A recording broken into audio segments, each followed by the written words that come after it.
un repaso de los próceres, de los principales protagonistas de la historia argentina en sus distintas etapas, pero enfocados en la última etapa de sus vidas, no en su momento de gloria. No nos tomamos al San Martín victorioso de Chacabuco y Maipú, ni al Belgrano de Salta y Tucumán, ni al Sarmiento de su momento de auge, sino a qué pasó después con ellos. Por eso se llama morir en grande, o sea, retratados en los últimos momentos de sus vidas, para sacar como conclusión que, curiosamente, la mayoría de los protagonistas de la primera obra de la patria terminaron sin reconocimiento de sus contemporáneos. Muchos sufrieron muertes violentas, trágicas, y otros largos exilios. Es un poco el panorama que queremos comentar con la gente de Belville. Y otros en extrema pobreza también, ¿no? Hay casos que son desgarradores. El de Belgrano, por ejemplo. Belgrano, que fue un personaje central de la primera obra de la patria, terminó sus días triste, solitario y final, pobre y enfermo, prácticamente sin recursos para pagar la factura del médico o para el sepelio, tanto que la familia tuvo que recurrir a una tapa de mármol de un mueble para hacer allí una lápida donde dice: aquí yace Manuel Belgrano. En esas condiciones murieron estos personajes.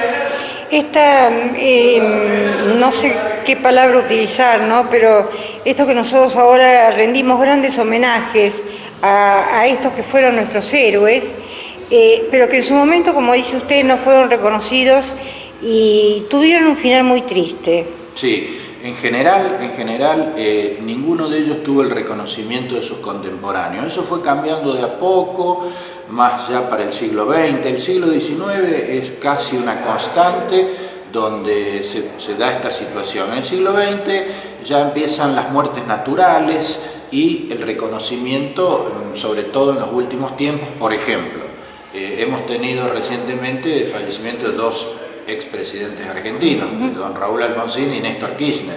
Los dos tuvieron un marco muy respetable de reconocimiento público. Eso es una novedad en la historia política argentina, porque salvo algunos sepelios extraordinarios como el de Juan Domingo Perón o de Hipólito Yrigoyen, en general tampoco había manifestaciones populares a la hora de despedir a un personaje político. Está empezando a cambiar esa situación. De todos estos personajes, de estos próceres nuestros, si usted tuviera que decirme uno que le llamó la atención al momento de investigar. Hay varios casos. A mí me llama la atención, por ejemplo, el tema de los suicidios.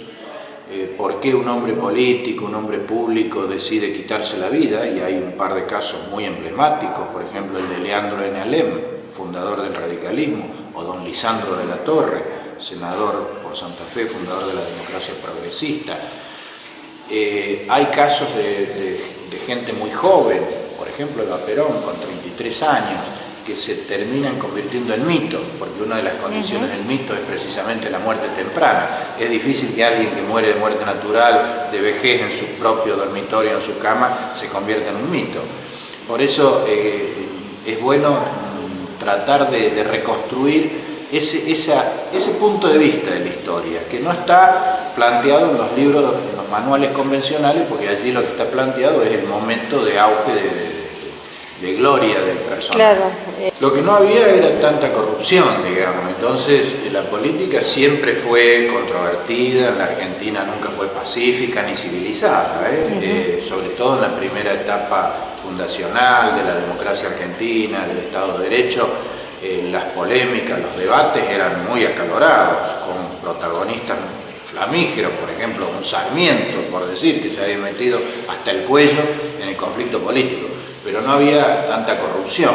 Hubo una etapa donde sí claramente se puede tener una referencia en cuanto a ese sentido, que es la llamada década infame, que es la década de 1930, donde hubo muchos negociados y muchos asuntos que comprometieron, digamos, la moral pública, y justamente por eso en 1943 hubo una revolución que puso punto final a esa etapa del fraude patriótico, de los chanchullos, de la entrega del patrimonio nacional. Pero en general, en el pasado, la política, digamos, tenía menos contenido de corrupción.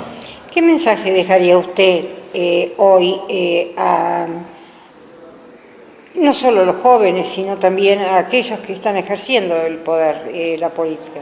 Que se revise la historia argentina, porque la historia no debe ser tomada como algo banal y ni mucho menos como algo aburrido o desdeñable, sino que debe ser tomado a los efectos de iluminar el presente y sacar conclusiones válidas para el futuro, fundamentalmente para no repetir errores. Por eso es muy importante conocer la historia argentina, no como una veleidad, sino como una herramienta del gobernante, del hombre que toma decisiones, para saber qué pasó o cómo actuaron o obraron cada uno en su tiempo, porque no hay que sacar las cosas de contexto, como una guía para la acción. Eso es la historia.